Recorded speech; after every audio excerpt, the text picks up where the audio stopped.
Our guest today is an accomplished actor, singer, writer, director, composer, producer, and businesswoman. She is known to fans the world over for her scintillating role for 8 years as Afton Cooper in the iconic television series Dallas. Afton was the sultry songstress, singing all the songs that our guest wrote. She also appeared in the Dallas series revival on TNT. Reprising her role, she starred as Val in A Chorus Line, the movie, and in countless guest starring TV roles in films. She stars in Hallmark Channel's Love at Sea, Lifetime movies, Engaged to a Psycho, and in Cloudy with a Chance of Christmas. She has an ongoing 4-decade career as a multi-gold and platinum recording artist and songwriter, earning 10 gold singles, 4 gold albums, and 2 platinum albums. She's had concerts in Europe, Las Vegas, and Atlantic City, headlining with great stars like Billy Crystal, Glen Campbell, Bob Hope, Rich Little, Tom Jones, and many more. Welcome to the Motivation Show, Audrey Landers. Well, hello. It's great to be here. Well, What a nice introduction. I got to tell you, I think I could have gone on for about an hour on your bio. I mean, boy, what haven't you done? There's a lot more to do. Always, always. I think that's the key to life, You just have to you reach one goal and you then move it a little bit higher. Absolutely. So I'm excited to learn about what you're doing right now. It seems like you have all these films in the hopper, and love to learn more about them. But first of all, it's tough enough to do one film. You seem to have like, I think there's 5 different films that I wrote down here that you seem to be working on simultaneously. Tell Well, us a little bit about that. yes, we are working on them. That's the key phrase here. They're written and we're in pre-production on some, early development on others, and yeah, it's my partner, who is also my son, Daniel Landers. He's an amazingly creative genius in so many ways, and I'm just really, really lucky to have him as my partner. It kind of carries on a family tradition for many, many years, for my whole life, obviously. My mom, who recently passed away, was my business partner, my confidant, my best friend. And, we did many, many films, productions, TVs. She went on tour with me in Europe. She was my manager, and we worked very, very closely together. And then we brought my son into the fold as soon as he expressed. I have 2 sons, but one has no interest in show business. And my son, Daniel, he just, he was born with the showbiz bug. And so at an early age, he came on the team as well. And now that he is so accomplished, um, I'm just really, really lucky to have him as my creative production partner as well, and best friend. Well, nice gene pool there. I like that Yeah. mother and son, that's for Yeah. sure. So, Audrey, can you tell us a little bit about how this all sort of came to pass? When did you get the acting bug? And did you ever realize the odds of like really making it big, which you actually did? And, how did you have that confidence?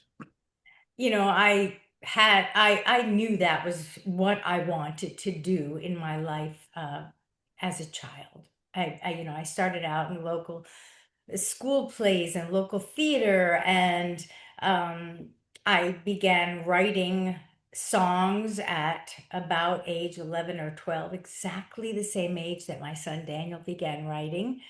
Um, and So I knew that's what I wanted to do. And although I went to college and I studied um, pre-med, uh, I also was attending Juilliard for music composition and theory. And that was really where I knew I wanted to go. I was very, very lucky um, and driven, and had a great support team with my mom behind me. And I began in New York on professionally about age 12 or 13 on soap operas. The first one was The Secret Storm on CBS. And in that show, I also had the opportunity to write songs that my character sang. Then I moved on to another soap opera in New York called Somerset, in which I continued that trajectory of being written in as a singer. And then, of course, boom, Dallas. It didn't happen quite that quickly or easily, but Dallas also recognized, the producers recognized that I had this ability, talent, whatever, and it was catchy and appealing that I was a singer-songwriter, and they wrote that into the series as well. So, it was a combination of lots of hard work, studying, and I never took my eyes off of my goal. I think that was it. I never, Ooh, I like that statement. yeah, like I never thought about the competition, the other talented performers that were in the same pool as I was. I never ever diverted my attention to that. I just always focused on myself and being the best that I could be at what my talents were. And so I didn't ever look at it as I didn't ever think about not making it. I just took everything one step at a time. Every opportunity that came my way, I just focused on to the best of my abilities. Those are great life lessons, not worry about the competition so much and don't fret about the odds and don't think about losing. No, Those, you don't. those You are, just think about it, you focus on the opportunity at hand, yeah. and now that, there are, uh, the world has changed a lot in show business since, I began. I was really fortunate. I mean, there were three networks, So if you were lucky enough to get on one of them, you were, it was the world saw you, Dallas especially, the number one show in 110 countries at the time, Um, so that was a great opportunity for me. Any And idea how many people were competing for that particular role on Dallas? no, I don't know how many. I know there were lots of beautiful and talented actors, and they ultimately did show up on other Lorimar shows, which was amazing for all of us. So, yeah, it was a great time. Well, I'm going to throw out some great names from that show. I wish we had more time, but we only about a half hour, so we don't, can't Yeah. spend too much time on each one, but maybe a couple of words on each of them. Of course, the person I remember who starred in the show, Larry Hagman, I remember him from I Dream of Jeannie. That's Of where I go course. back a little longer than I care to admit. Tell us about him. Oh, Larry was wonderful to work with. He was so professional. He was so upbeat. Um, he made every day a lot of fun coming to the set. And yeah, we had a fun time. He lived his character, he seemed to live it off screen as well in the fact that he enjoyed it and took it to the highest limits. Barbara Del Geddes. I didn't work with her too much, but she was lovely. And the funny thing was that a lot of people didn't know she played this very demure, very strong um, woman, matriarch, and she had the mouth of a truck driver, which was so much fun to see the real her in those few moments I had to share with her. Patrick Duffy. Patrick is always fun. He's great to be around. He's a big jokester, prankster. Yeah, he's wonderful. I have nothing bad to say about anybody. Well, I mean, that's good. it was That's good. it was just an incredibly harmonious cast. Yeah. I was always a little bit of an outsider, still am. It's very funny how How so? well, life kind of imitates art. I was not the family, the core family. Hmm. And I still feel that way when I go to reunions and things like that.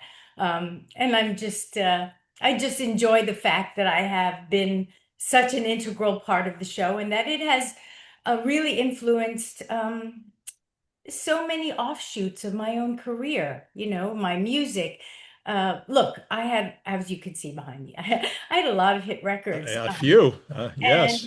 it really all began because, I mean, as a kid, I had a hit record, country hit in the US.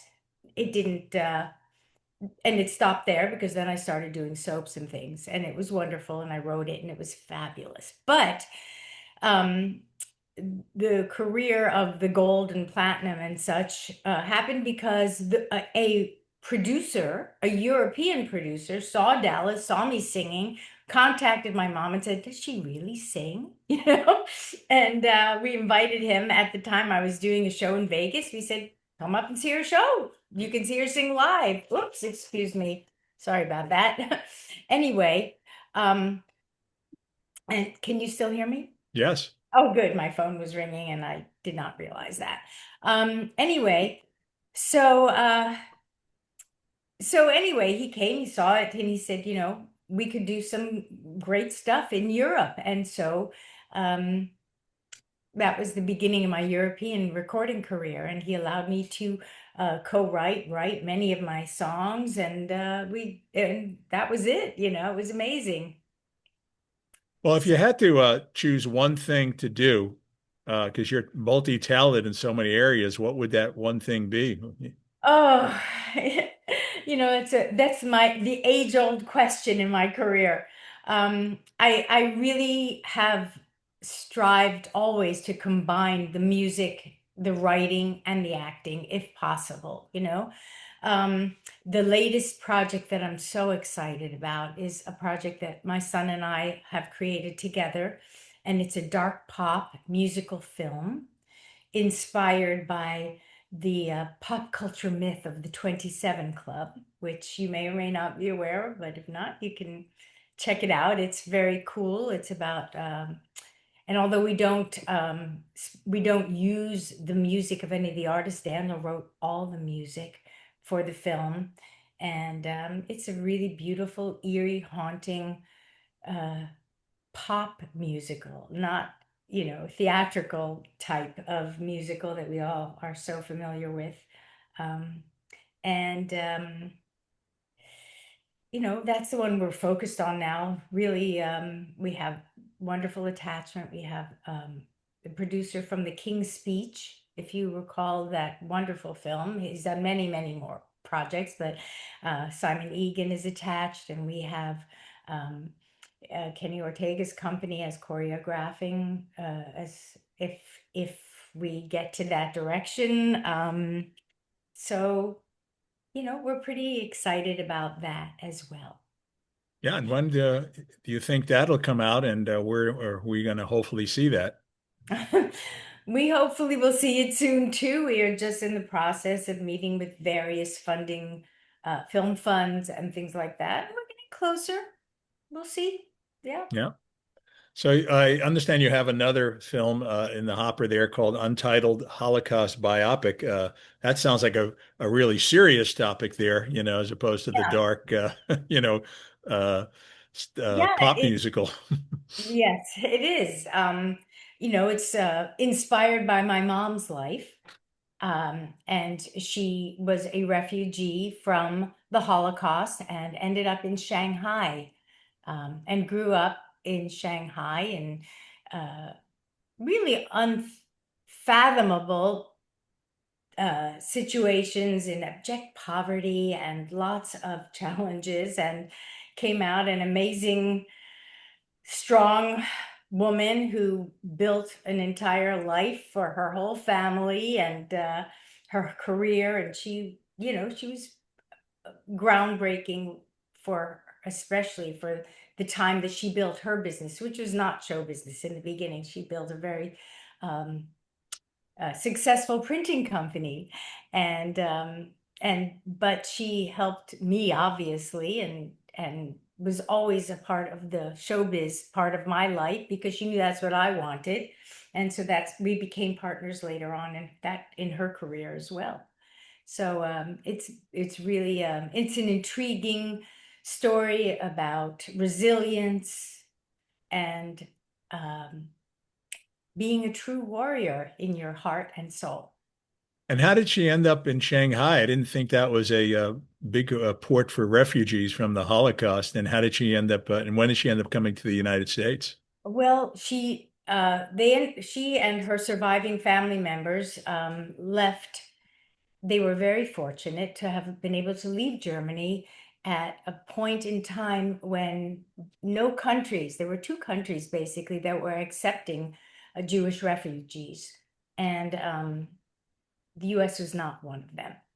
And so it was either, I think, the Dominican Republic and Shanghai, China, because they were in the midst of their own tremendous war. And there was a short period in history where nobody required a visa Mm. to enter the country, and their passports had been taken away by the German government at the time, by the Nazis.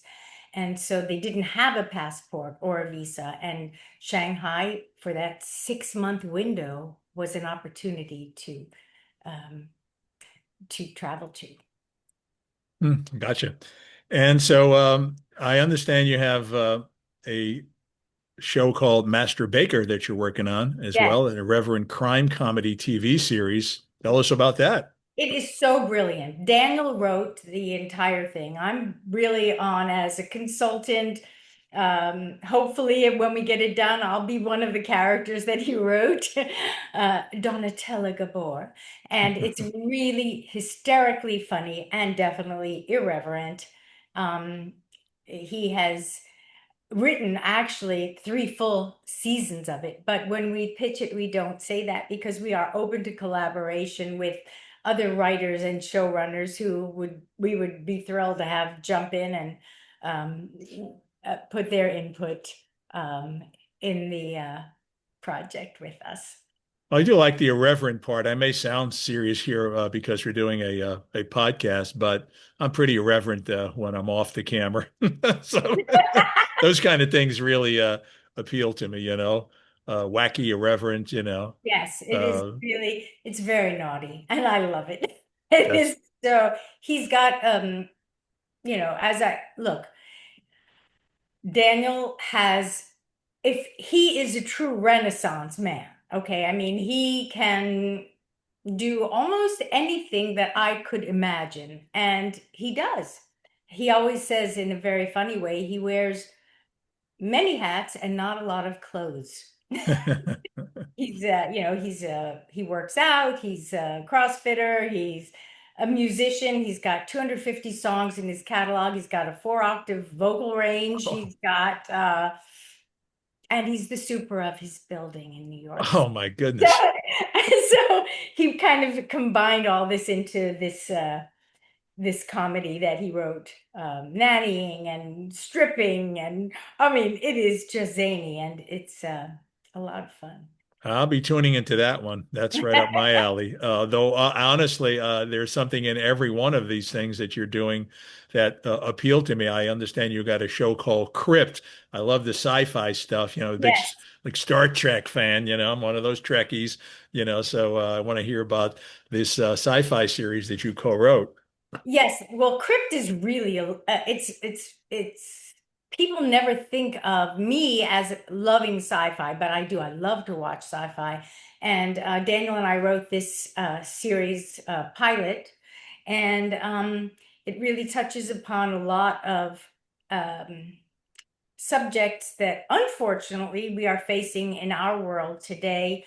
The isolationist concept, the fascism, um, it just goes on and on and on. And so uh, we sort of wove those elements into our sci-fi project, which it even deals with the illegal trading of the meat industry and the environment, and it's very cool. What do you mean by the illegal trading of the meat industry? Well, we have taken it into a further point where the meat industry and factory farming has pretty much destroyed the environment. Mm. And amongst other things, the pesticides that have killed the bees. And in our scenario, the US is not the US, but our country here, because it's sci-fi and fictional. And so because of that, meat has been outlawed and only lab-grown meat is permitted. And so now the drugs and the cartels, they're not trading cocaine or drugs. The illegal meat trade is what is pertinent. And the leader of the regime, which coincides with the US in its own way, he is the biggest smuggler of them all. Hmm. And you know, and then of course there's the fact that nothing grows. And so, you know, it's in our country anyway, and we've been blocked off from the rest of the world. And therefore we don't know that other countries have united and have rebuilt the planet, whereas the US has just destroyed everything. And the wall that we have around our country here is not a wall to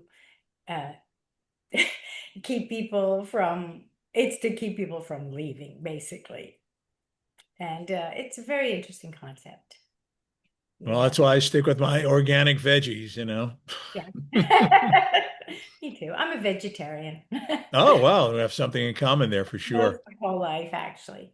Oh, wow. Yeah. Yeah, well, it's definitely working for you. So Oh, thank you. I think I take it to a whole other extreme. You know, I'm actually vegan these days. Yeah, me So too.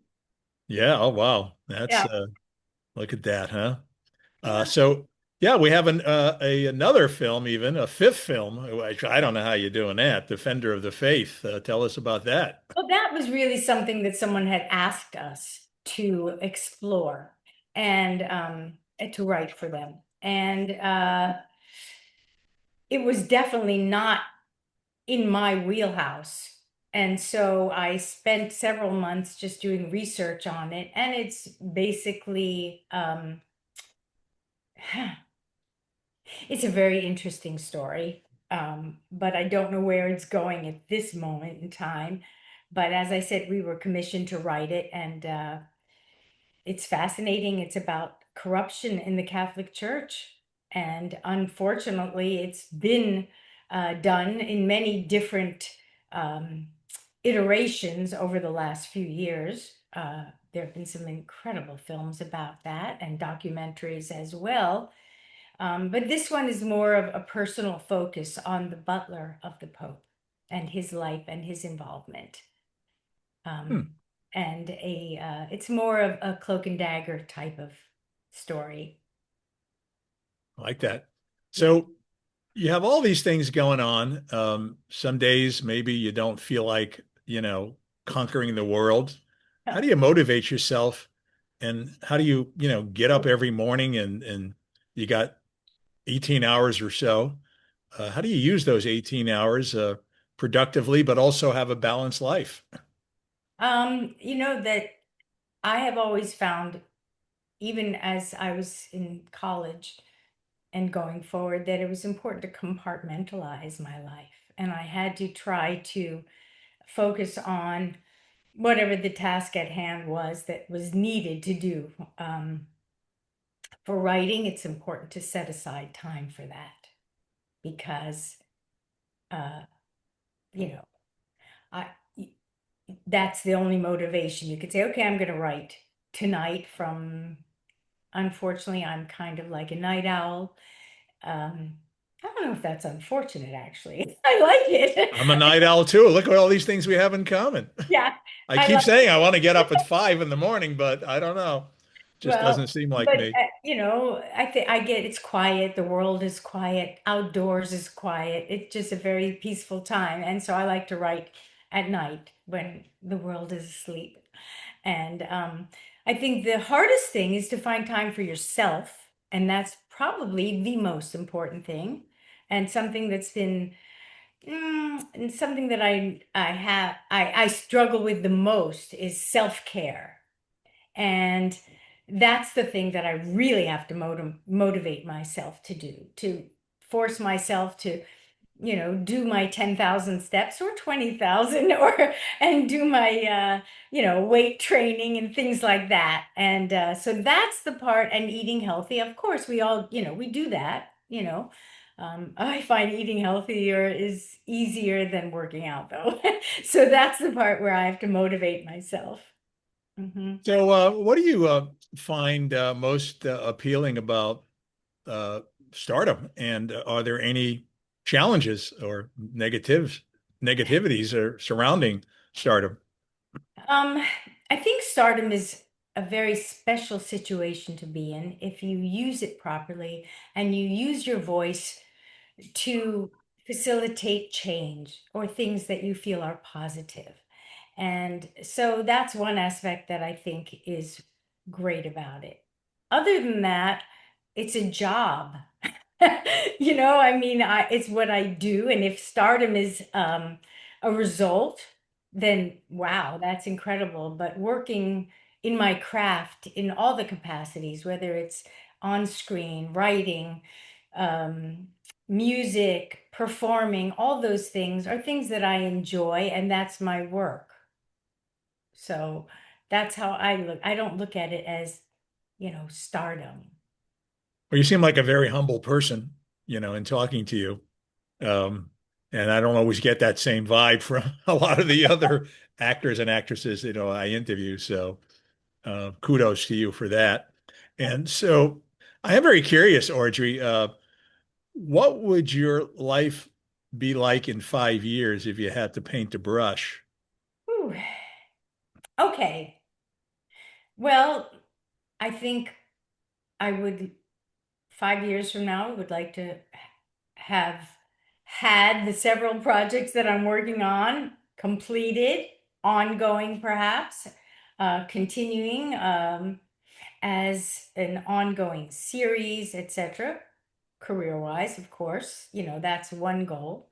Um, and in my personal life, I just would love to be able to continue to spend the quality time I have with my sons, my family, you know, because that's really the most important thing. Well, you got that order right. I can tell you that. Thank goodness. So what do you like to do besides your career stuff? You have any interesting hobbies? I always say my career is my hobby Yeah. because my free time I will write. You know, um, I like hiking. That's one thing I really do love. And I use it as a way to clear my mind and to honestly, here again, it goes back to my career. It helps me to become more creative. Um, and I just love nature. I love to be in touch with nature and close to it. So So you spend time in New York City, literally two hiking, blocks from yes, where I hiking through live. And Central Park, hiking through Central Park. there you go. And also, and New York State has some beautiful hiking places. And as far, I mean, Arizona does. I mean, just Northern California, places that I have enjoyed over the years, and I'd like to do more of that. I was just walking past Juilliard the other day, and I was saying to myself, my goodness, the talent that has come through that building is electrifying. There probably should be a documentary if there hasn't already been one on who's actually gone through a Juilliard. So, what is your synopsis about New York City in general? I love New York. I mean, look, I grew up in outside of New York City. I went to school in Columbia, Barnard, Juilliard, you know. I did my stints at each and all at the same time while I was doing a soap opera in New York.